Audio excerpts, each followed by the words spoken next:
Salut à tous, vous êtes bien sur Culture et Nous, la chaîne de podcast où on parle de tout et de rien, mais surtout de tout. Aujourd'hui, j'ai l'immense honneur et l'immense plaisir de recevoir Jean-Pierre Aurière et un de ses élèves, Foued, pour parler de des voyages qu'il fait depuis maintenant presque un peu plus d'une dizaine d'années, avec ses élèves du lycée Paul-Éluard qui se trouve à Saint-Denis. Et la particularité, c'est qu'ils partent dans des pays qui sont extrêmement loin, avec des cultures vraiment différentes et des styles de vie différents des nôtres. Peut-être commencer avec toi, Jean-Pierre. Est-ce que tu peux nous expliquer pourquoi tu as décidé de créer cette association? C'était en 2008, c'est ça? Alors, l'idée des voyages, d'abord, elle a commencé à germer en 2005. En 2005, quand il y a eu les émeutes en banlieue, et que j'ai vu le lycée Paul-Éluard des voitures qui brûlaient, je me suis interrogé sur le sens de mon métier et de me dire, ok, je suis prof là depuis 15-20 ans, et je vois cette situation qui est là, mes élèves qui sont dans la rue, donc il y a quelque chose qui fonctionne pas, et je me suis posé la question sur le sens de mon métier, qu'est-ce que je pourrais faire qui ait du sens avec les élèves. Et du coup, comme on parlait beaucoup de vivre ensemble, je me suis dit, voilà, on va essayer de prendre une classe, de les amener dans un pays qui a connu un conflit, qu'il a résolu, et de voir un petit peu comment ils ont fait pour vivre ensemble. Et ce pays, c'était l'Irlande du Nord, c'est ça? Et donc, c'était l'Irlande du Nord. Donc, j'avais pas dans l'idée d'ailleurs, quand on a fait ce premier voyage, d'en faire 10, et je ne savais pas que l'aventure allait être assez extraordinaire. Donc, on est parti là. Et ce voyage, d'abord, il a été extraordinaire parce qu'on a rencontré des gens extraordinaires, mais surtout, il a été extraordinaire parce que les élèves que j'ai amenés, finalement, lorsqu'ils sont sortis de la France et qu'ils étaient à l'extérieur, ils ne se voyaient pas comme des élèves de banlieue, ou comme des Arabes, je ne sais pas comment on pourrait les qualifier, mais comme des Français. Et donc déjà, il y avait un poids en moins, il y avait un stigmate en moins.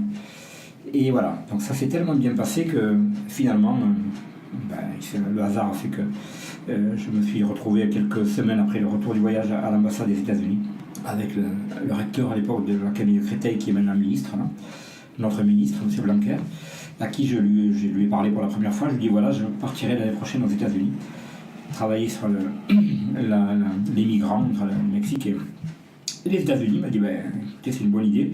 Et c'est là que c'est né, en fait, de partir en voyage, non pas pour faire du tourisme, mais pour répondre à une problématique, d'abord une problématique politique, que l'on va travailler.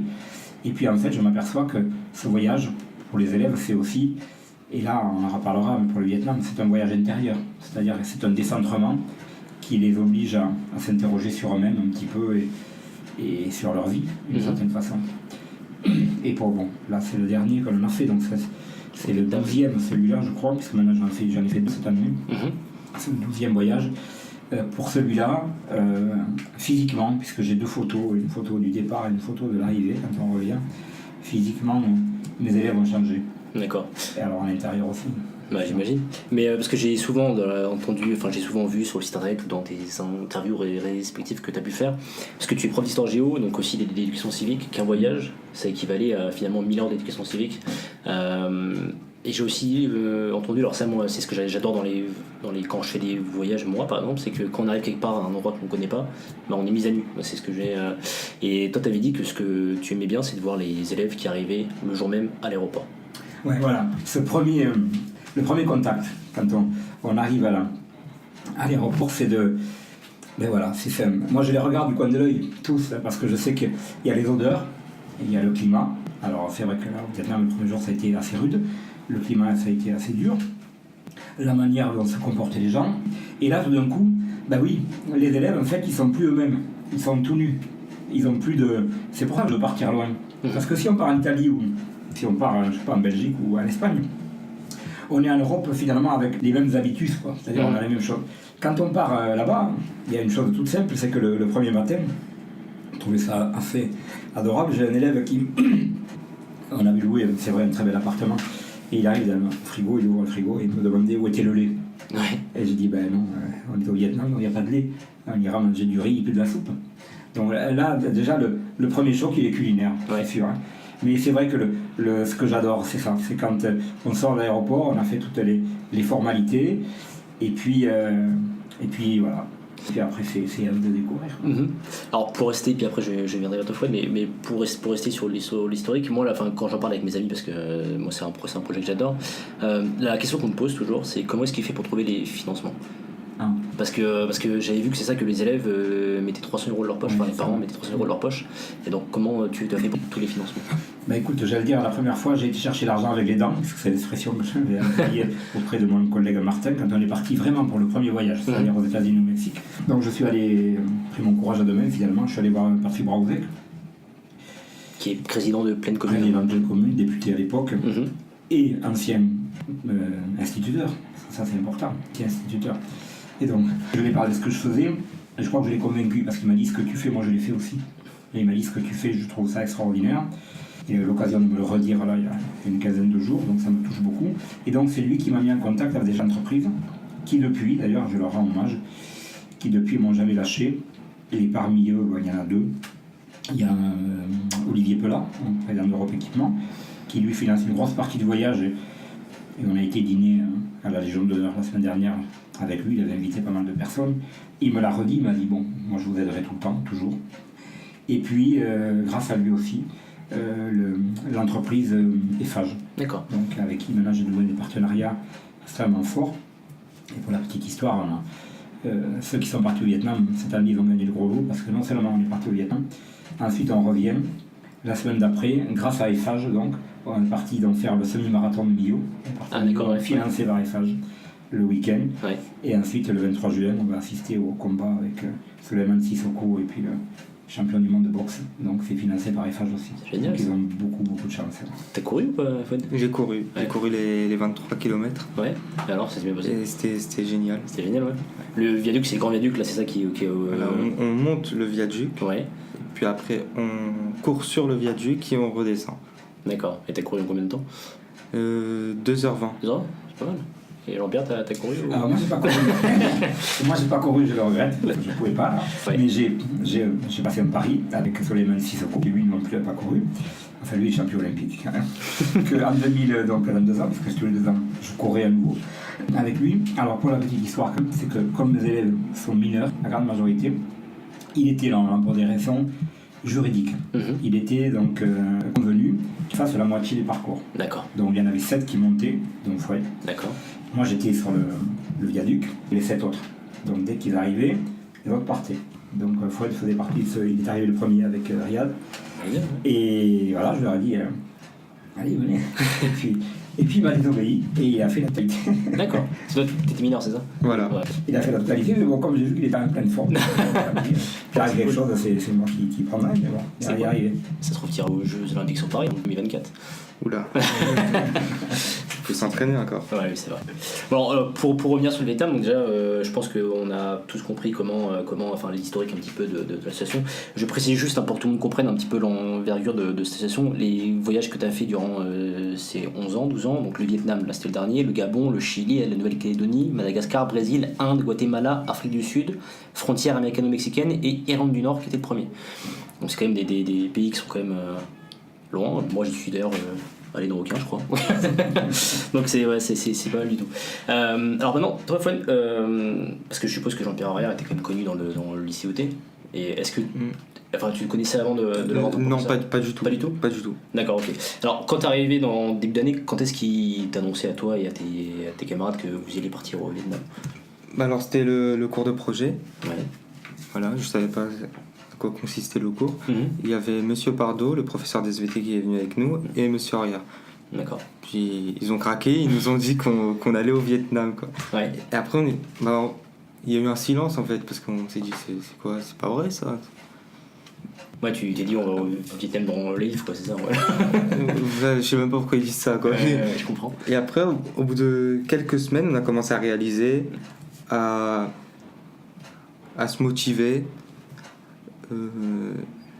à essayer de comprendre le pays, la culture, tout ça. Puis ça nous a donné envie d'y aller. Et en fait, il y avait une préparation, parce que quand tu dis le cours de projet, c'est un cours en plus de vos cours ou c'était... Voilà, c'est un cours en plus d'une heure, le jeudi matin de 8h à 9h. D'accord.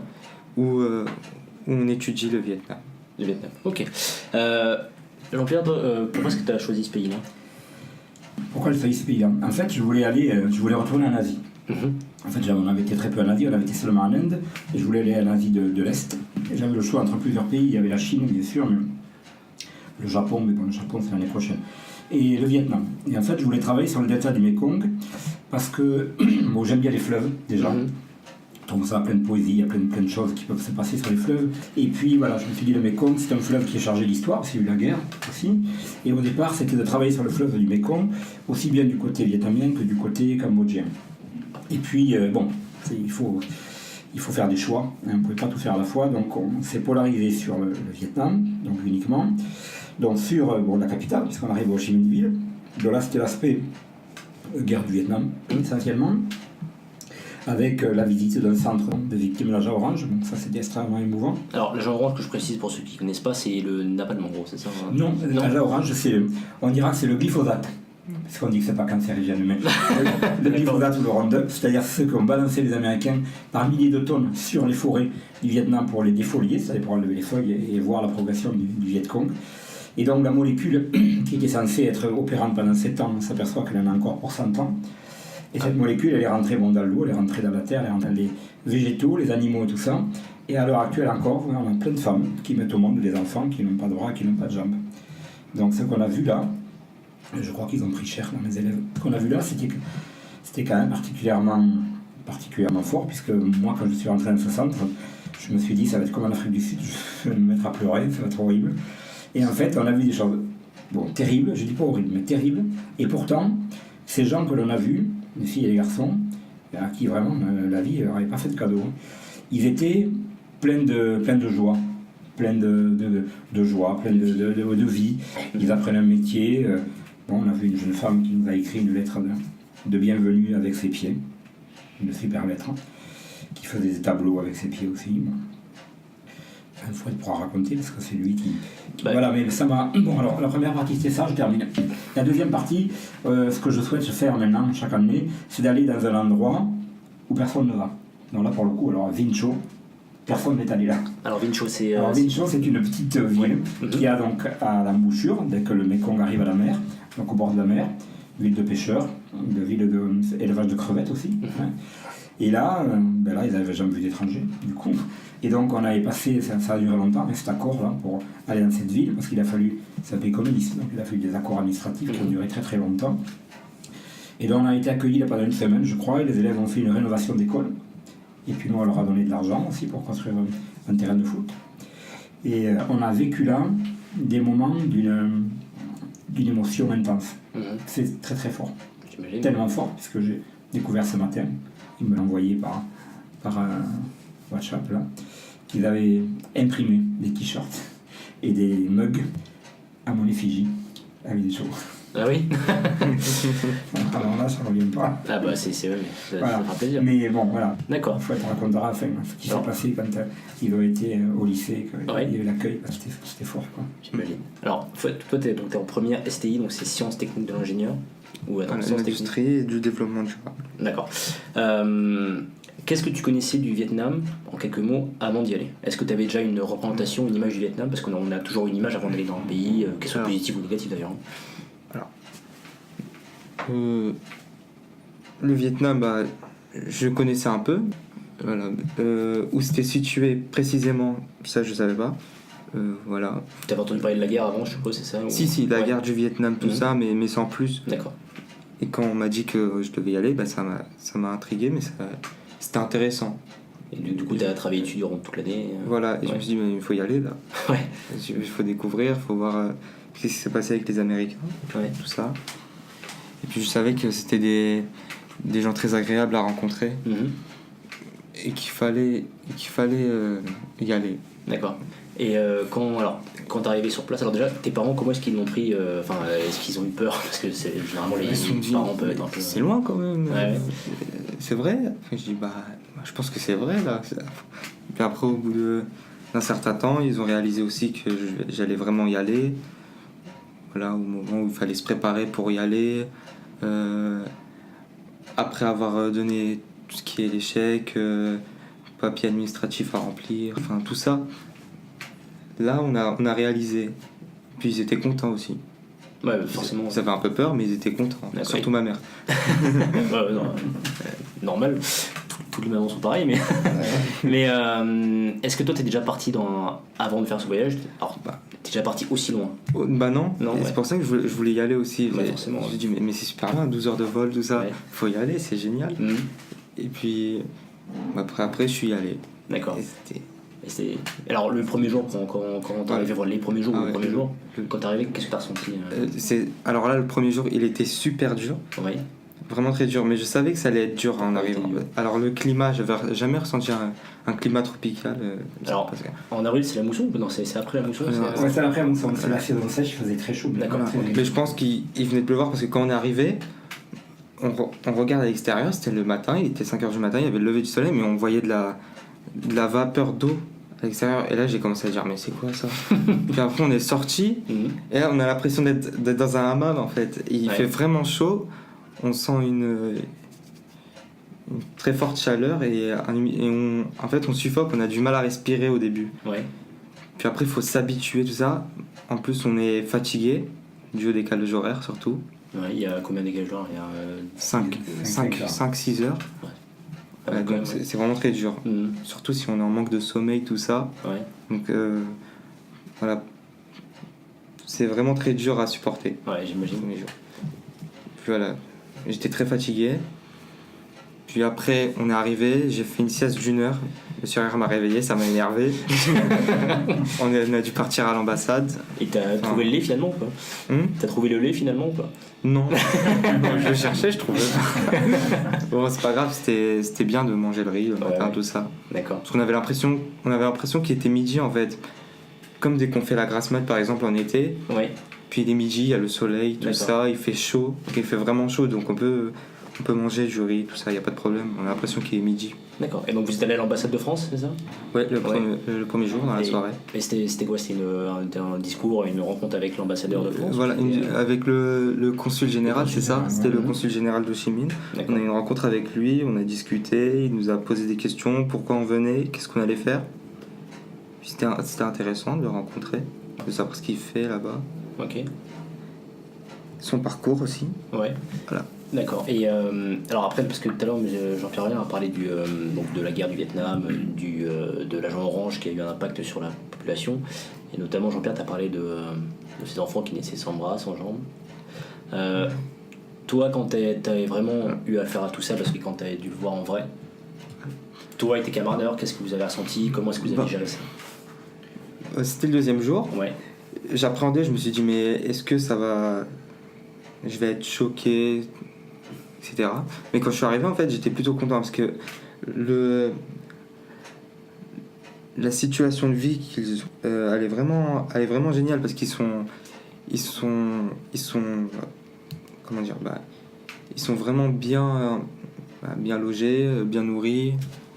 Ils s'ennuient jamais parce que on a vu qu'il y avait plusieurs ateliers de peinture, des fleurs. Ils faisaient des fleurs, voilà, ils faisaient des bijoux.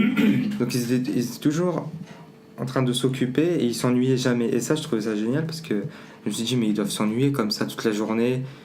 Déjà qu'ils sont handicapés. Je me suis dit, mais ils doivent s'ennuyer les pauvres comme ça dans une sorte d'internat, tout ça. Mais en fait, non. D'accord. Et j'ai trouvé ça bien. J'étais content pour eux.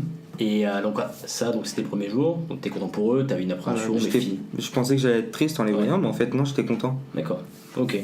Et donc après avoir fait ça, vous êtes allé sur le delta du Mekong, c'est ça?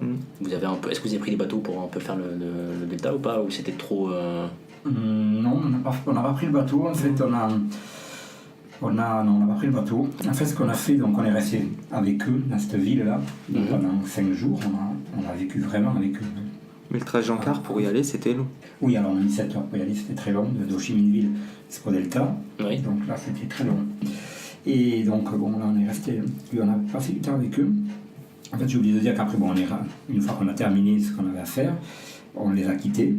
Avec beaucoup d'émotions, franchement. Puis on est revenu donc à Ho Chi Minh Ville. Là, on est resté un jour, une nuit. Là, on a pris l'avion et on a été donc dans une île de la mer de Chine. Donc là, c'était le côté paradisiaque après avoir un peu souffert et on fait beaucoup de peinture. Donc ça a été 2 jours de repos, le dernier de Condao, qui était une île où il y avait un bagne. Donc on avait visité quand le bagne des Français, ces fameuses cages à tigres. Et là, alors si, là, on a loué un bateau, on a fait une croisière. Donc ils n'ont pas à se plaindre, je crois. Avec de la plongée. On a fait de la plongée avec, on a vu des coraux et puis des belles choses comme ça. Et puis quand on est revenu à Ho Chi Minh Ville, il y a des choses, on avait loué un bateau sur le Mekong, on a fait une croisière sur le Mekong. D'accord. Avec un dîner de gala, on dira entre eux avec le dernier soir, on a bien mangé. Mais enfin, toi en plus, je suppose que toi et tes camarades, vous avez jamais pu faire ces choses-là, c'est-à-dire faire la plongée, aller sur des îles paradisiaques. Bah non, et c'est ça qui nous a. On était super contents. Et ça. Et du coup, on pensait pas. Comment dire ? On était entre nous. Ouais. Et c'est ça qui était vraiment bien. On était juste entre nous. On repensait pas ce qui se passait en France ou enfin on était ailleurs. Soucis, etc., ouais. Vraiment ailleurs. On pensait pas à la France, tout ça. On était vraiment ailleurs. On prenait des photos. On était contents. On nageait ensemble. On était toujours ensemble. D'accord. Et ça c'est bien. Il n'y avait pas de on n'était jamais séparés, il n'y avait pas de groupe séparés, toujours on était ensemble. D'accord. Ça c'était bien. Et toi, qu'est-ce qui t'aime ? Alors là, vous avez fait ça, ensuite, parce que j'ai vu aussi que le delta du Mekong était aussi mis en danger, donc que ce soit par l'agent orange, mais aussi par les accords commerciaux entre la Chine, le Vietnam et les 3 autres pays, puisqu'ils installent des... Alors la Chine, là, le problème qui se pose au point de vue géopolitique de la mer de Chine, c'est qu'il y a le problème des îlots qui appartiennent au Vietnam, les îles Spratly, que la Chine a mis la main sur ces îlots. C'est des petites îles et nous on les a vus, parce que quand on est parti en avion, c'est très bien d'ailleurs, je t'ai montré, on a bien vu en avion le delta. Sur le delta du Mekong, en fait, le Mekong ça veut dire les 9 têtes du dragon. Il y a 9 rivières qui forment le delta, donc on le voyait bien à l'avion, là, puis quand on a traversé la mer. Et après il y a des petites îles, mais des îlots de rien du tout, qui appartiennent au Vietnam, il n'y a personne sur ces îlots, mais en fait la Chine a mis la main dessus, les a bétonnés, et on a fait des atterrissages donc, pour ces avions, on les a militarisés, donc pour dire voilà, c'est moi le plus fort, donc c'est moi qui suis dans la mer de Chine. Donc il y a un problème avec ça, il y a un problème avec les îles d'Aoshu, avec le Japon, avec les Philippines aussi. Il y a un problème géopolitique là. Et ce qu'il y a de curieux, je leur ai dit une fois, bon, les Vietnamiens ont gagné la guerre contre les Américains. Et les Français avant aussi. Et les Français avant aussi. Mais finalement, quand on est à Ho Chi Minh Ville, on peut se dire que les Américains ont gagné. Parce que quand on est à Ho Chi Minh Ville, on est dans une ville américaine.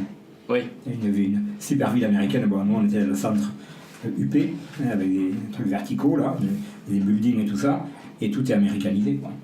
Et les gamins parlent anglais. Oui, donc finalement, culturellement, ils ont voilà. gagné, c'est ça ? Ils ont perdu le hard power, mais ils ont gagné le soft power. Ouais. Ah, c'est alors, ça. Pour repréciser, parce que je l'ai dit au début du podcast, pour faire un petit léger historique de la guerre du Vietnam, d'abord, les Vietnamiens sont entrés en guerre face aux Français en 1946. Ensuite, les Français, donc... ont accepté un accord, le pays divisé en deux entre le Vietnam Nord qui était communiste et le Vietnam Sud qui était je sais pas comment dire, mais qui était pas communiste. Anti-communiste. Et ensuite, la guerre du Vietnam a commencé avec les Américains. Alors, peut-être expliquer comment, juste en quelques mots, pourquoi est-ce que ça a commencé la guerre avec les Américains ? Qu'est-ce qui a fait ça ? Parce que en 1954, quand le pays a été divisé en deux, le Nord avait toujours pour but, Ho Chi Minh, de réunifier ce pays. Pour eux, la guerre, elle n'avait été qu'à moitié gagnée. Donc, Ho Chi Minh qui était le leader. Ho Chi Minh qui était le leader donc, de l'Indochine et du Vietnam, qu'on voit partout. Quand on est au Vietnam, on le voit partout, dans les maisons, dans les bâtiments publics, on le voit partout. Et donc pour lui, c'était une demi-victoire qu'il fallait réunifier. Et dans le sud du pays, il y avait une grande partie de la population qui était quand même nationaliste malgré tout, qui souhaitait la réunification avec le Nord. Alors peut-être pas réunification communiste, mais au moins nationaliste. Et puis voilà, on était en pleine guerre froide. Les Américains ont commencé à envoyer des conseillers militaires pour essayer de protéger le régime, parce qu'ils pensaient, avec raison d'ailleurs, c'est ce qui est arrivé, cette fameuse théorie des dominos, c'est que si le Vietnam tombait, ben les pays à côté allaient tomber, ça le Cambodge là aussi, c'est ce qui est arrivé d'ailleurs. Et donc ça a commencé par plusieurs milliers de conseillers, puis en 1968 on était à 550 000 soldats américains qui étaient là-bas. Alors ils ont vu quand même pas mal de choses, eux. Ils ont vu d'abord un grand documentaire de 9 heures là, sur la guerre du Vietnam, avec des choses assez dures quand même. Vous avez vu le film de Stanley Kubrick, Full Metal Jacket, aussi avec ces jeunes marines qui vont combattre là-bas. C'était intéressant parce que finalement, dans Full Metal Jacket, on a vu un bout avant de partir, et après vous avez vu la fin une fois qu'on est revenu. Et c'est ça qui est bien. Ouais. Et pour moi, c'est important de regarder ça avant d'y aller. Ouais. C'était important de regarder pour savoir ce qui s'est passé, ce que évidemment vécu. Et des fois, je pensais au film et tout quand j'étais là-bas, quand on traversait la campagne en car. J'avais des images du film, voilà, les palmiers, tout ça, avec les sentiers, enfin voilà, la guerre, tout ça. Je pensais vraiment à ça. Et ça qui était bien, avant de partir, on a regardé le début du film. Puis après, on était là-bas. On pensait ce qui allait se passer après aussi, à la fin du film. Ouais. Et quand on est arrivé, on avait la fin du film et on avait l'impression d'y être à cet endroit-là. D'accord, mais sans tous les bombardements. Oui, bien sûr. Ouais. Et je pensais aussi beaucoup au film quand on est parti dans la jungle. C'était dans la jungle où, à Kouchi, on a visité les tunneliers. Les tunnels. Les tunnels. Ouais. Alors, à quoi ils servaient ces tunnels? Les Vietnamiens, pendant la guerre, se cachaient à l'intérieur. Ouais. Et ils étaient. Pour ne pas se faire repérer par les Américains. D'accord, c'est aussi comme ça qu'ils ont gagné la guerre. Ouais. Ils étaient cachés en dessous, puis ils remontaient discrètement et tuaient des Américains. Il y avait des pièges. Ouais, il y avait beaucoup de pièges aussi. Ouais. On a vu différents pièges. Mais ils ont encore gardé des endroits, enfin ils les ont gardés tels quels, c'est-à-dire pour le tourisme ou c'était. Ils ont gardé tel quel pour le touriste. Pour le touriste, ouais. Oui, il y avait plusieurs versions. Alors, soit on met le pied, donc il a des griffes qui rentrent dans la jambe, soit c'est une fosse et on se fait empaler. Ouais. C'était horrible, mais ingénieux aussi. Ouais, c'est ingénieux. Et soit on rentre complètement et on a des griffes qui rentrent dans la gorge. Alors, du coup, mais ça c'est intéressant parce que moi quand j'étais parti à Sarajevo, on avait fait un voyage à Sarajevo. Parce qu'il s'était passé durant la guerre à Sarajevo. Et justement, comment est-ce que le Vietnam gère cette histoire-là, la mémoire de cette guerre? Je sais pas si vous ici. Alors c'est un peu compliqué parce que oui, ils ont gagné. Ok, ça, ils ont gagné et je pense quand même que. Et est-ce qu'ils le disent souvent ou pas? Est-ce qu'ils ont, non, ils ne disent plus là. Ils disent plus, d'accord. Bon, on a gagné, ok. Parce que maintenant le principal ennemi du Vietnam, c'est la Chine. Voilà, donc les États-Unis sont devenus des alliés de fait. Voilà. Alors ils ont gagné, alors ça fait bien pour le moral, contre la première puissance du monde. Mais finalement, moi, je regardais les jeunes Vietnamiens avec qui vous avez sympathisé là, dans l'école. Ils s'amusaient souvent à jouer au bras de fer. Enfin, là, j'en ai vu, c'était quand même des tenaces. Hein. Des petits garçons, parce qu'ils étaient quand même plus jeunes que vous, ils avaient 15 ans à peu près. On se souvient d'un en particulier, mais il n'a pas lâché le morceau. Ouais. Il n'a pas lâché le morceau. Alors là, il a gagné, mais là, ça a duré, je sais pas, 10 minutes. Et il était à 2 doigts, mais non. Ouais. Je me suis dit, je comprends. Là. Il est extrêmement tenace. Mais bon. Tu l'as senti toi aussi ou pas, ce côté-là ou pas, tenace ou... Un peu, parce qu'ils sont discrets, ouais. Ils se vantent pas, mais on sait que derrière ils se laisseront jamais faire. Tu l'as vraiment senti comme ça? Oui, ouais, c'est ça, tu l'as senti ou ils te l'ont dit aussi à des moments où tu l'as senti? Non, ils me l'ont pas dit, mais ça se voyait, ça se sentait. C'est ça qui est bien aussi. Ouais, bah forcément, tu découvres autre chose. Je t'ai coupé Jean-Pierre, excuse-moi, mais tu Non, je sais pas ce que. Après, la guerre, bon, c'est la guerre quand on a été à Kouchi, alors évidemment, c'est devenu très touristique ça. Ouais. Mais non, moi ce que je retiens finalement, bon, c'est d'abord, c'est handicapé, là. Ouais. Donc moi je me suis lancé un challenge un petit peu avec eux, de toute façon, c'est qu'on a rencontré un garçon, je crois il a 14 ans, qui est handicapé des bras et des jambes. Il a été opéré à Ho Chi Minh Ville et ça n'a pas marché. Et donc après j'ai dit à mes élèves, là, j'ai dit mais est-ce qu'on ne pourrait pas l'année prochaine essayer de le faire venir en France pour le faire opérer et faire changer sa vie. Donc bon, apparemment ils sont pour, donc on va essayer de monter ça l'année prochaine. Et il y a une chose que j'avais jamais ressenti avant dans ce voyage, parce qu'il a été quand même très fort, c'est que quand on était sur l'île et que on a fait cette plongée, bon c'était un moment, je parle de grâce, parce que pour eux c'était extraordinaire. Pour moi c'est pareil, on voit les coraux, on voit les poissons, bon, il y avait que nous les petits oiseaux là, c'était super quoi. Et puis on rentrait sur le bateau et je les regardais puisqu'ils sont 13 garçons là. Je regardais là et puis j'en parlais avec Fabien Truon qui est sociologue là. Je me disais mais qu'est-ce qu'ils vont devenir ces garçons là, c'est des moments de grâce, ils sont dans leur rêve, ça va encore durer là. Qu'est-ce qu'ils vont devenir dans 5 ans? Je pose cette question. Puis finalement je l'ai vite résolu, je me suis dit la seule solution c'est d'écrire sur eux pendant 5 ans, de faire un livre. Et comme ça, tu vas les suivre pendant 5 ans, ça tu sauras ce qu'ils vont devenir. Donc le soir même, comme tous les soirs, on faisait un débriefing, qui près entre, 45 minutes, 1 heure, 1 heure et quart. On faisait un débriefing sur la journée, ce qu'on avait fait et tout ça. On a enregistré les élèves. Ça servira pour Fabien pour faire son bouquin. Je leur ai dit, là, officiellement, est-ce que vous êtes d'accord pour que moi, je fasse un livre sur vous pendant 5 ans? Autrement dit, est-ce que vous êtes d'accord pour que je vous suive chaque année de manière assez étroite, que je prenne des photos de vous chaque année et qu'on ait des entretiens, donc voilà, pour savoir comment vous pouvez évoluer. Donc ils ont tous été d'accord. Et donc je leur ai dit que le livre s'appellerait, donc, ils sont 13, mais moi je m'y mets dedans, donc les 14 de la salle 102, puisque c'est ma salle, voilà. 14 de la salle 102, il sortira en 2023. D'accord. J'ai commencé à écrire des petites choses comme ça.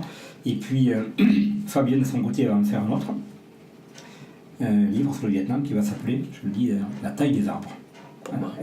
Pourquoi? Parce qu'il y a 2 raisons. Alors c'est un roman ou c'est... Ah non, ça va être un livre de sociologie. La sociologie, ouais. Voilà. Alors La taille des arbres, pourquoi? Il y a une première raison.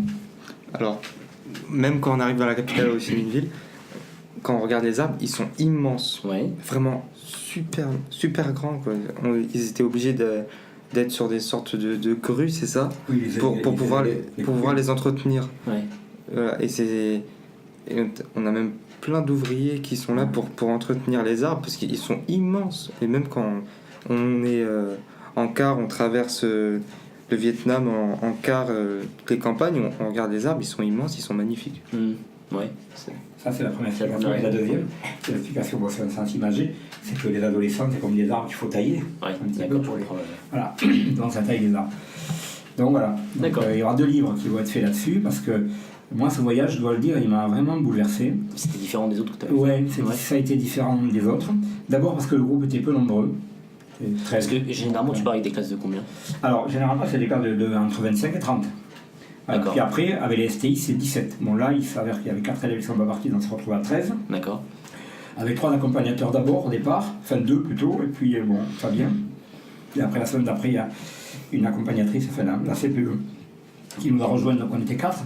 Mais c'était un groupe très restreint, un groupe d'autant plus soudé que finalement il n'y avait pas de filles. Oui. Et donc, comme me dit le sociologue, il n'y avait pas besoin que les élèves jouent un rôle particulier parce qu'il y avait des filles. Oui, forcément. Au moins, ils étaient naturels entre eux, là, comme ça. Et donc, ça crée un lien fort. Et puis, ça a créé un lien fort entre eux et moi. Parce que moi, j'aime bien les STI de toute façon.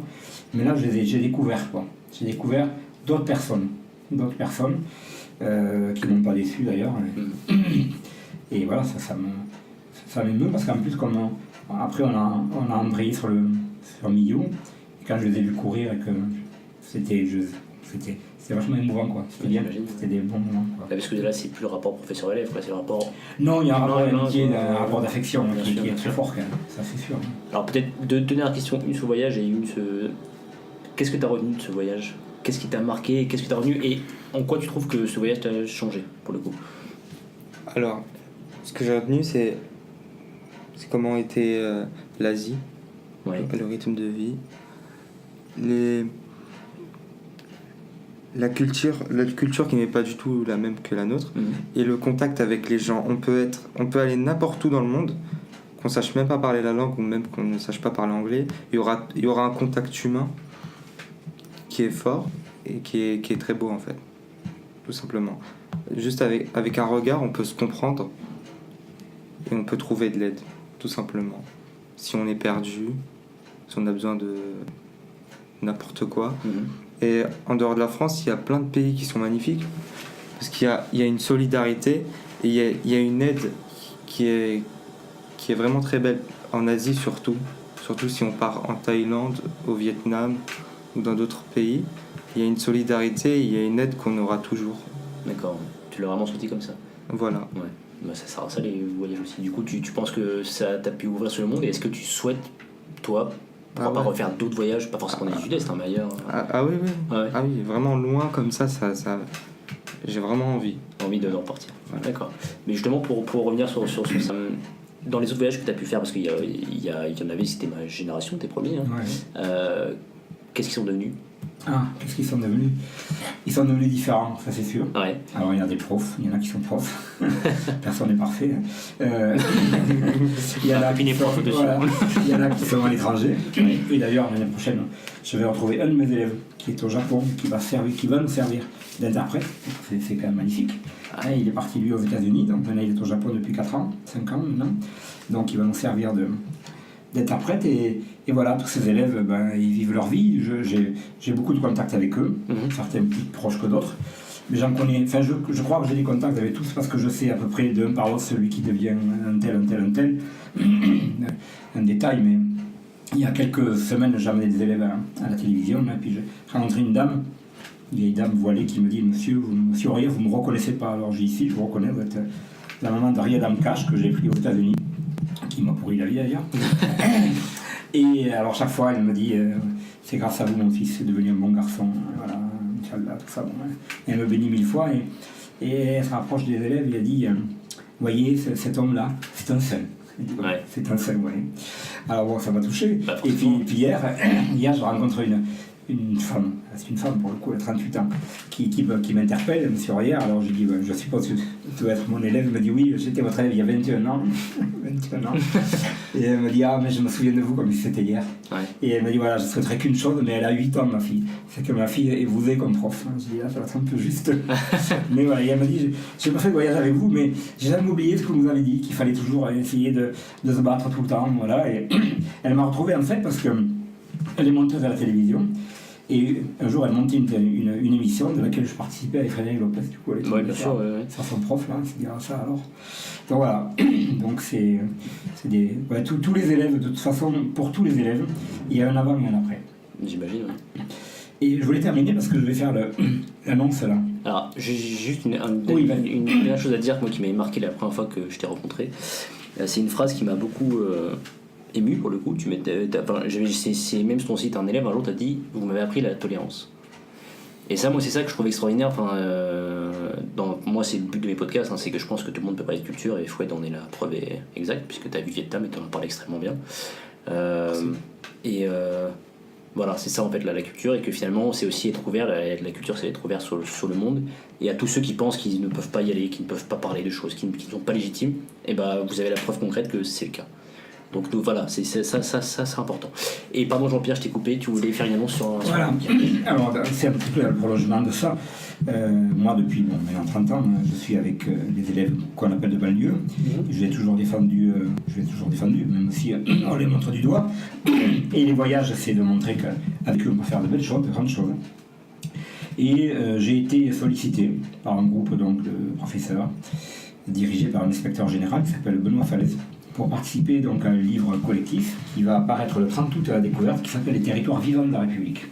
Le but étant de montrer qu'en banlieue, on peut enseigner, on peut avoir des élèves magnifiques, on peut faire des projets extraordinaires, pour aller un peu contre le déclinisme ambiant, se dire voilà, la banlieue c'est pourri, c'est rongé par l'islamisme, par les trafics et tout ça. Il y a peut-être de ça, il ne faut pas se leurrer, mais il y a aussi tout le reste. Et tout le reste, c'est des jeunes comme Foued qui découvrent des choses et qui s'ouvrent aux choses. Alors voilà, ce livre il est aussi dédié à des gens comme lui. Il est 30 celui 30 août. 30 août. Oui, je l'ai eu en avant-première avant France 2 TF1. Avant France 2 téléphone. Hier on avait fait juste le point média hier et donc maintenant je peux en parler. D'accord. Je vous remercie. Merci beaucoup Foued. Merci beaucoup Jean-Pierre. C'était très intéressant. Donc je répète, c'est encore la preuve que la culture n'est pas un luxe, c'est une nécessité. Et puis je vous dis une prochaine fois pour un nouveau podcast. On verra sur quoi. Bonne soirée ou bonne journée à vous. Salut.